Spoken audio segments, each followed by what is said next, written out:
You ever get crushed under a mental avalanche of things you should be doing? I should clean. I should text my mom back. I should start my side hustle. I should stop watching Bigfoot documentaries at 2 a.m. Sound familiar? Say it. Welcome to ADHD Adultish. I am your host, Kim Spangler, and in today's episode, we are finally calling out should for the toxic little gremlin it so often is. So stick around and find out why should sucks and what to do when it starts getting its hooks into you. Now, let's start with the obvious. Should is a word that is soaked in shame. It implies that you're doing something wrong just by existing in your current state. For people with ADHD, that word hits like a ton of bricks. We have spent a lifetime being told that we should try harder, we should focus more, we should be less forgetful, more responsible, you name it. And then we internalize that. So even when no one else is saying it, we are, to ourselves, all day, every day. I should have started earlier. I should remember that by now. I should just be able to do this. But here's the thing. Should isn't just unhelpful. It's often flat out wrong. It tells us we're failing when we're actually responding to a world that wasn't designed for our brains. It frames support strategies as crutches and rest as laziness. It distorts reality until we're blaming ourselves for not meeting expectations that were not designed for us in the first place. Here's where it gets nerdy for a second.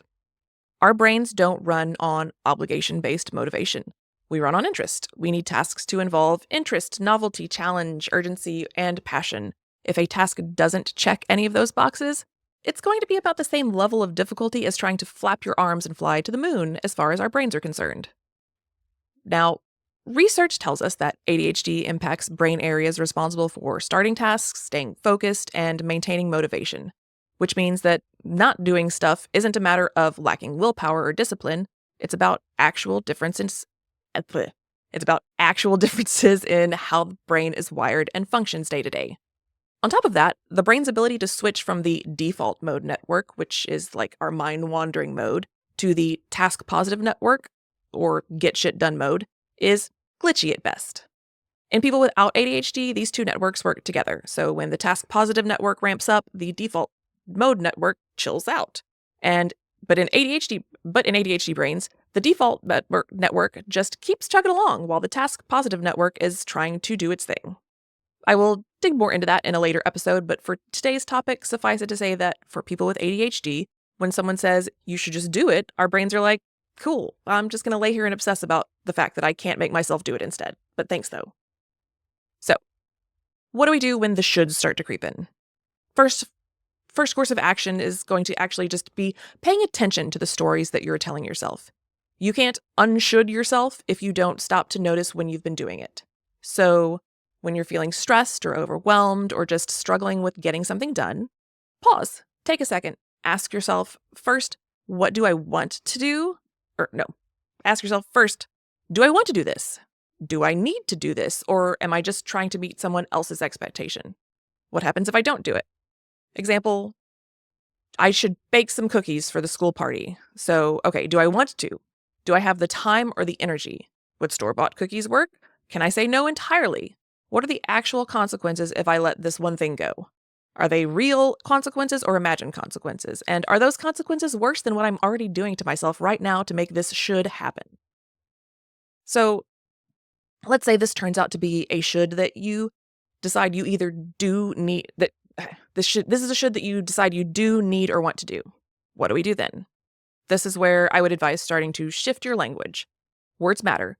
When you swap out should for something less judgy, your brain has more of an opportunity to just chill the hell out. Instead of I should clean the house, try I want to feel more relaxed in my space. It would feel nice if I didn't have to sit on the floor because my couch is full of laundry. Instead of I should exercise, maybe it would feel good to go for a walk, even if just for a few minutes. You're giving yourself agency instead of guilt. And it is a small shift that can create a big vibe change, especially over time. And the more you get used to it and get used to talking to yourself this way. Now, not all shoulds are evil. Some are actually useful, especially when they come from a place of self-compassion. The question to ask is this should coming from love or punishment? Examples of ADHD-friendly kind shoulds is, I should speak kindly to myself right now. I should rest because I'm running on fumes. I should ask for help instead of pretending that I've got it all under control. I should celebrate that I even started this thing. These aren't shame-based, they're like gentle nudges from yourself to yourself.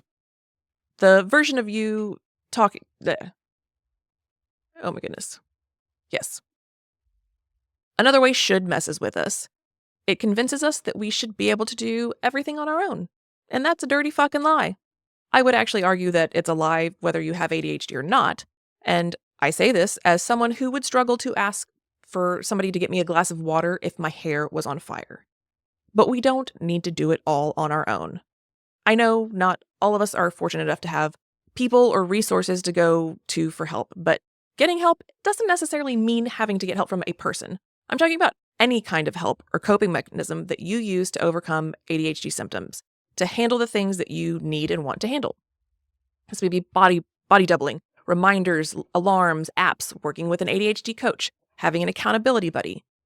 Taking medication, those aren't crutches, they are strategies, and you don't need to white-knuckle your way through life just to say that you were doing it right. There is no right. There is just doing it the way that works for you. So that's what I've got this week. If this resonates with you, I would love to hear about a should that's been weighing on you and how you can ditch it or reframe it. Drop a comment below.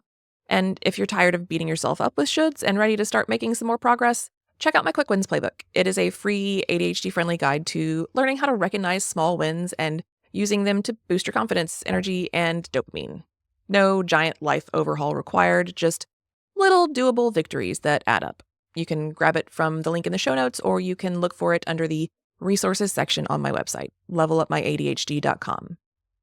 If this episode hit you in the feels or helped you see your brain a little differently, then do me a favor and like, subscribe, leave a review, share it with your favorite ADHD human who's drowning in shoulds. Thanks for hanging out. I will see you next time.